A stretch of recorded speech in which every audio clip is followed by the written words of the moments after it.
Hola, ¿cómo están? Bienvenidos a Hablemos de Política. Estamos con el abogado penalista César Azabache, colaborador, además de política, publica interesantes columnas, pero la última fue, la que publicó ayer, fue especialmente pertinente porque encuadró de inmediato la situación que enfrenta el presidente de la República, Martín Vizcarra, ante esta gravísima acusación que hace un aspirante a colaborador eficaz, aparentemente pues exgerente de la empresa de construcción Obra INSA, sobre que le habría entregado 1 millón de soles en el año 2014 a partir de una filtración de información privilegiada que Vizcarra le dio un par de meses antes, a finales del 2013, como gobernador regional de Moquegua, para hacerse de la buena pro de una obra de irrigación en Hilo, como finalmente ocurrió. El doctor Azabache lo que señala es que lo que Vizcarra podría haber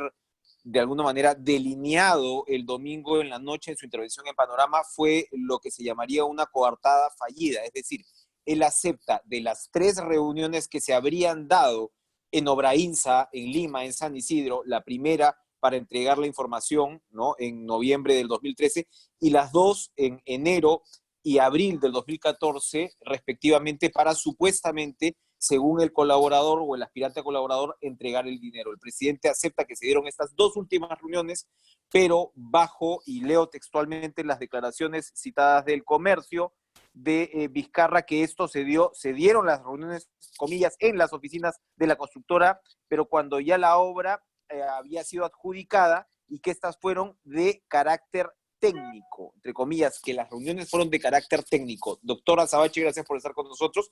Usted lo Encantado. que señala es que Vizcarra ahora está obligado a probar cuáles fueron las características de ese carácter técnico. Ahora, yo añado una pregunta ahí. El señor Tejeda establece, sobre todo en la primera reunión, no me queda claro la segunda, que en la primera reunión estuvieron otras 2 personas, entre ellas el gerente de obras, que por cierto firmó el contrato en diciembre del 2013, y está la foto con Martín Vizcarra, pero que en determinado momento ellos se van y el señor Tejeda le entrega el dinero en efectivo a Vizcarra. Para la defensa de Vizcarra, ¿no podría de alguna manera él tratar de jugar a complementar una cosa con la otra? Porque puede haberse discutido hechos de carácter técnico antes de la recepción de una presunta coima. A ver, varias cosas, ¿no? Uh -huh. En los procedimientos penales le conceden a las personas que son emplazadas con cargos el derecho a mantenerse en silencio. Okay. Eso significa que pueden no agregar información por una razón, y es que Uh -huh. todas las declaraciones de los investigados se convierten automáticamente en compromisos probatorios. Significa eso que, voy a poner un ejemplo de manual, si a mí me acusan de haber cometido un crimen en Lima en marzo de este año, y yo lo que salgo a decir por mi propio impulso es que en Uh marzo de -huh. este año estaba en Santiago de Chile, pues entonces adquiero la obligación de probar que estaba en Santiago de Chile. Uh Y -huh. si he mentido, eso no es una cuestión moral, es una cuestión de reglas legales, si he mentido, lo que concedo en la escena de las pujas por la interpretación de los hechos es el derecho a que la fiscalía crea a aquel otro que afirmó originalmente que yo era responsable de los cargos. Aquí pasa lo mismo. Hay 2 reuniones, parecen ser las del año 2014, principios y más o menos abril o Uh -huh. mayo, que el presidente Vizcarra de una u otra manera ha aceptado. Él ha dicho que estuvo en Lima, que tenía derecho a estar en Lima, que visitó al proveedor, y ha agregado que lo visitó por razones técnicas. Pues bien, la construcción no es casual y no puede ser usada a capricho. Una discusión técnica en el marco de un contrato público en proceso o que empieza a ejecutarse supone un expediente. Supone que hay un experto del gobierno regional que ha hecho alguna objeción por temas vinculados a garantías, plazos, condiciones, calidades del producto, cronogramas, Uh -huh. lo que sea. Supone que ese funcionario, que es el encargado de la definición o de la ejecución del contrato, ha tenido ya un intercambio de correspondencia sobre esas observaciones con el proveedor. Supone que algo se ha entrampado y el entrampamiento tiene que ser muy grande para forzar una cosa inusual, como que el jefe del gobierno vaya a visitar al proveedor y no a la inversa. Bien, el presidente ha adquirido un compromiso para exhibir esa carpeta, porque eso es lo que ha dicho que ha ocurrido. y si no lo cumple va a estar en la más que incómoda posición de haber quedado con una coartada fallida que le va a dar derecho a la Fiscalía a decir que entonces las alternativas para interpretar estos hechos han fracasado y que tiene todo el derecho de creerle al colaborador eficaz. Bien. Entonces, no funciona. Es extraño que el presidente haya hecho Ujú. este giro, pero las consecuencias pueden ser impredecibles. Creo, solo para cerrar este comentario, que esta parte, y no el avión, es la que da la llave de la posible historia final sobre este caso, junto a otros detalles que sin duda podemos comentar. La línea de tiempo es clara, ahora que usted menciona el avión, porque, a ver, ahí se supone siempre ¿no? En la versión del colaborador eficaz que en noviembre se da de alguna manera este contubernio con el señor Vizcarra, ¿no? En el cual UNOPS, que es el administrador, UNOPS de Naciones Unidas, que ojo, no hay que poner estas licitaciones internacionales como sacrosantas, porque en muchas ocasiones hemos tenido casos de corrupción ligados a estas, así que de alguna manera no habría que establecerlas pues como un mecanismo blindado o hermético, como ha dicho el presidente. Pero sí, cierro el paréntesis. En noviembre se da este supuesto acuerdo. Efectivamente, la información que le entrega Vizcarra con respecto a, oye, bájate máximo 81 millones de soles ¿no? Como propuesta, si bien los términos de referencia van hasta 90 millones, baja hasta 81 millones. Eso es lo que hicieron. El contrato se firma prácticamente por esa cantidad, 100.000 soles menos, 10.000 soles menos, ¿no? Exactamente tal cual, ¿no? Y entonces el 27 de noviembre le dan la buena pro a la empresa Obrainsa en consorcio con una italiana y el 3 de diciembre se firma el contrato. El vuelo famoso es en diciembre, cuando ya la buena pro estaba otorgada. Eso entonces también por ese lado debilitaría, ¿no? La historia del vuelo como una suerte de factor de presión de repente, porque ya el tema estaba dado. La empresa efectivamente estaba ya embarcada, entre comillas, al frente de este proyecto, y lo que Vizcarra señala es, bueno, trasladaron a funcionarios bolivianos, digamos, que estaban interesados en invertir en el puerto. Es incorrecto, pero como usted señala, probablemente no es el centro de la historia el avión entonces. Sí, no lo es. De hecho, si la historia solo tratara sobre el avión, tendríamos que discutir si es un caso de clientelismo o de malas prácticas corporativas, porque claro, ese tipo de gestos, los almuerzos invitados, los viajes pagados, están prohibidos en las prácticas comerciales desde hace muchos años, y también en las prácticas de funcionarios públicos. Ya no es admisible hacer estas cosas, y todos los procedimientos de cumplimiento, los llamados compliance, los descartan. Entonces, si solo tuviéramos la historia del avión, tendríamos una historia que oscilaría entre el clientelismo y la influencia, y probablemente el desenlace sería o estaría vinculado a algún tipo de sanciones administrativas o de demandas por daños y por malas prácticas corporativas, pero no es el caso. El problema es que esa singularidad está incrustada dentro del cronograma en el que se despliega la relación, de modo que en este contexto suma. Sin embargo, creo que no es el capítulo más importante de la historia. Sí es el más llamativo, el que más atención reclama, pero si nos concentramos demasiado en el vuelo del avión, vamos a perder de perspectiva los dos núcleos fuertes que marcan el desenvolvimiento de la historia. Repasamos ya la confirmación o descarte de esta coartada que ha presentado el presidente sobre la existencia de discrepancias técnicas. El otro punto de investigación va a tener que comprender, primero,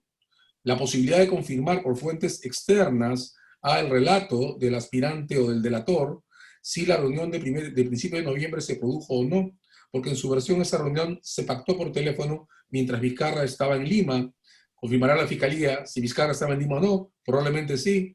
Y el número de teléfono del aspirante colaborador, que sin duda debe haber sido ya entregado a la Fiscalía, mostrará un patrón de llamadas de entrada y salida por tiempos que permitirá saber a quién llamó en esos días o cuál es el teléfono que atribuye a quien entonces era jefe del gobierno regional de Moquegua. De modo que esto no parece un ejercicio demasiado difícil de completar y probablemente tenga un resultado en los siguientes días. Luego habrá que descartar dentro del propio ámbito de Obrainsa si alguien, un socio, la contabilidad, alguien, tiene una historia diferente sobre el destino final de ese millón de soles, ¿verdad? Digamos, también la defensa tiene derecho a ser respetada en su presunción de inocencia, o en la presunción de inocencia de quien ahora parece perfilarse como un sospechoso, de modo que la Fiscalía tendrá la obligación de establecer si alguna persona en el entorno de Obrainsa cuenta una historia diferente, o si ese millón de soles sirvió para comprar algo que no se ha revelado hasta ahora, para Claro. hacer alguna inversión, para algún destino final. Si se descartan esos usos alternativos, se confirma la reunión de noviembre y se descarta la coartada del presidente, la existencia de estos debates técnicos, la Fiscalía tendría un caso prácticamente completo para provocar una segunda resolución de la Fiscalía de la Nación anunciando una investigación que se abre, pero se suspende hasta el 28 de julio del año que viene. Exactamente. Los tipos penales. Antes de entrar al tema de cómo la protección legal de la que tiene el presidente constitucional aplica acá. Hay una figura que es, o sea, el cohecho tiene una figura para el que paga, ¿no? Que es un ciudadano, digamos, ¿no? Civil o de a pie, como decirlo, y otra, por supuesto, para el funcionario que recepta la coima. Entiendo yo que en el caso del señor Tejeda, si es que él fuera el colaborador eficaz, esto habría ya prescrito, o sea, la responsabilidad penal, porque entiendo que la pena máxima es de 6 años y la prescripción aplicaría 8. Para el ciudadano Claro, de a pie claro. es Lo de que 8 ocurre es que años. además, lo que ocurre es que además la cuestión fuerte en este caso pasa porque Tejeda está postulando a eximentes. En consecuencia, la calificación del beneficio puede producir que no haya un debate sobre su persecución si se le confirma o se le concede una extinción completa. Y Ya. entonces la pena que hay que utilizar aquí para medir la secuencia del caso es la de 8, que es la que corresponde al funcionario público, considerando además que la Ya. persecución penal de Vizcarra está suspendida por todo el tiempo en el que ejerció la presidencia de la República, con lo que el plazo no corre. Entonces este no va a ser un caso que se resuelva por prescripción. De hecho, si Tejeda obtiene un beneficio de extinción, no va a ser él el investigado. Él se va a convertir en testigo de la corona. Hay que decir esto, ¿no? Insistir en esto. Los casos perfectos de colaboración eficaz son aquellos en los que la Fiscalía no necesita el testimonio del delator. Aquellos en los que la evidencia pesa suficientemente. Este es un caso imperfecto, porque las piezas de rompecabezas parecen abrumadoras, serán abrumadoras si se completan, y sin embargo el relato completo requiere la presencia del delator. De hecho, es el tipo de casos de colaboración en el que la decisión final del tribunal va a depender de lo que vea en juicio cuando todos los intervinientes sean interrogados públicamente, ¿no? Ahora, el tema de la protección que le asiste al presidente de la República, como usted señala, a partir del 28 de julio ya puede ser enjuiciado. ¿Cuál es la diferencia aquí entre que el delito se haya cometido antes de su ejercicio como presidente que en su ejercicio como, digamos, como ya presidente? Pongo el caso, pues, de César Villanueva, ¿no? Que es perturbadoramente paralelo, ¿no? En el sentido que, claro, él era primer ministro, pero como primer ministro renuncia y de inmediato se fue preso, como prisión preventiva, es decir, ¿no? Por un caso de corrupción que había acaecido cuando él fue gobernador regional de San Martín. El señor Vizcarra eventualmente se podría ir a una prisión preventiva el 29 de julio del próximo año. El símil que acabas de sugerir es muy importante, porque, claro, en la historia de estos casos estamos registrando olas de expansión, ¿no? Y en efecto, tanto el caso del señor Villanueva como el caso del señor Vizcarra representan una expansión de las investigaciones y de las delaciones. Notemos que los delatores están concursando por poner novedades que les permitan justificar los beneficios que piden ahora hacia los gobiernos regionales, pero todavía en el ámbito de la construcción. En efecto, hay una diferencia entre, por ejemplo, el caso Cisneros, que comprometería, si se confirma, eventos ocurridos durante el mandato presidencial.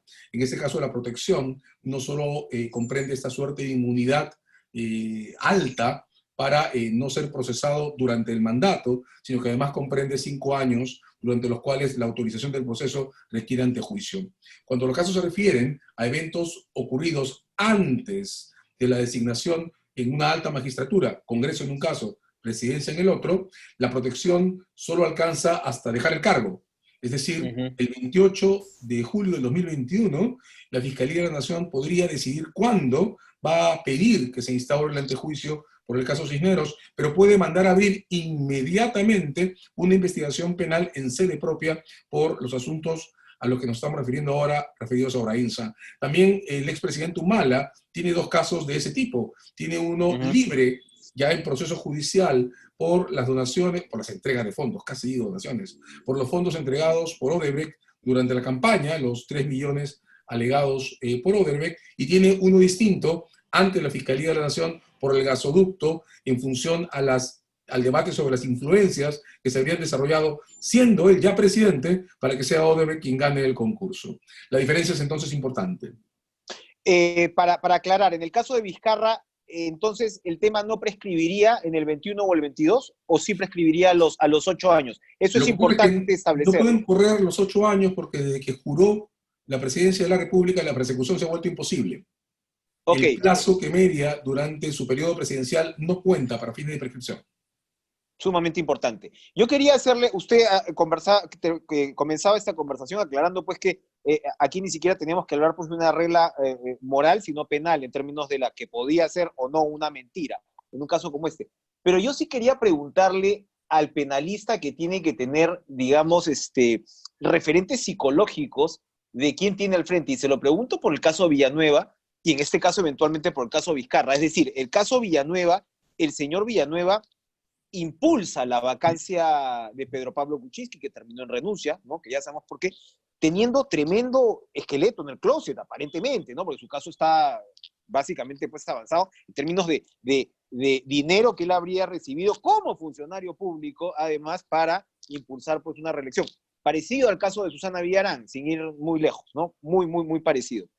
Y en este caso del señor Vizcarra, lo primero que él ha dicho es, bueno, yo que combato a la corrupción, yo que reclamo por los pocos avances del tema de Odebrecht, y al día siguiente me sacan este titular. Hay como una especie a veces de negación de las personas que pueden estar inmersas en esos casos, de decir, oye, de repente sí, yo caí en la estructura porque así era como esto funcionaba, ¿no? Pero mira tú cómo yo luego denuncié al Club de la Construcción. ¿Puede darse una reacción interna con estas características? Acabas de mencionar un tema doloroso y fascinante al mismo tiempo. Sí, yo creo que es una muestra de negacionismo, pero esa negación tiene una explicación. De varias maneras, eventos como la circulación de fondos en efectivos, repito, no hay que usar donaciones en ese caso, en el financiamiento de organizaciones políticas y el uso de sobornos de mayor o menor entidad en contratos de construcción, han sido tolerados como normales al extremo que nadie los ha mirado hasta hace muy pocos años. Lo que ha ocurrido es que las curvas de tolerancia se están moviendo, ¿verdad? En este momento tenemos claro que ya existían reglas que prohibían circular de una u otra manera o en determinadas dimensiones fondos en efectivo en la política, y por supuesto que había reglas, y esas claramente penales, que prohibían los sobornos. Ahora estamos reaccionando en áreas que hasta hace unos años tolerábamos sin cobertura legal, por simple permisibilidad clientelar o social. Entonces lo que está ocurriendo es que las primeras personas cuyas historias son expuestas están reaccionando, pasando por alto que las cosas han cambiado, con patrones de bloqueo y negación que corresponden a aquellos momentos en los que estas investigaciones no prosperaban. Notemos que en diciembre del 16 pasó algo dramático. Y los sistemas legales de la región, influenciados por el acuerdo de Odebrecht con el gobierno americano, decidieron que iban a promover y tolerar el nuestro, muy especialmente el de Brasil, por supuesto, que iban a promover y tolerar la oferta de clemencia a los representantes de empresas particulares que habían incurrido en sobornos a cambio de concentrar su atención pública sobre la persecución de los políticos y funcionarios que habían aceptado sus acuerdos. Con eso se ha roto un pacto de impunidad que hasta antes de este ciclo bloqueaba las indagaciones por hechos como los que estamos viendo. Bueno, hay sí personas que se han refugiado en el desconcierto, en la negación. Yo creo que nos queda pendiente establecer esquemas de moral pública que permitan reaccionar a quienes se ven descubiertos por prácticas que subjetivamente puedan haber aborrecido, pero las que en efecto incurrieron. Ese es creo, la tarea de cierre que nos falta para poder terminar con esta historia y esta repetición de negaciones que en algunos casos suenan ya hasta falta de respeto, ¿verdad? Desde esa lógica que usted plantea, efectivamente cortar con esa digamos, permisibilidad desde el actor político resulta fundamental, porque sin el actor político no se cierra la corrupción. Es exacto. Estamos todavía organizando estas redacciones con la mitad de la mesa, ¿no? Con el modo de resolver el problema de los empresarios y de las empresas a cambio de ofrecerles patrones de clemencia y de cambio de conducta hacia futuro. No hemos abordado todavía cómo cerrar la historia de los políticos y los funcionarios públicos, digamos, en un área completamente distinta a esta y con otro nivel de dramatismo, que es el de los derechos humanos, por ejemplo. Colombia ha creado un protocolo, que es el de la justicia transicional, que le permite negociar condenas en condiciones diferentes a las que tienen los procesos comunes. Tal vez tengamos que empezar a pensar en adaptar una forma de justicia transicional que le permita, en condiciones estables, no con condenas de 25 o 32 años, sino en condiciones estables, a los funcionarios públicos y a los políticos que han estado incursos en estas historias, aprender a decir sí, es cierto, lo lamento, acepto un castigo.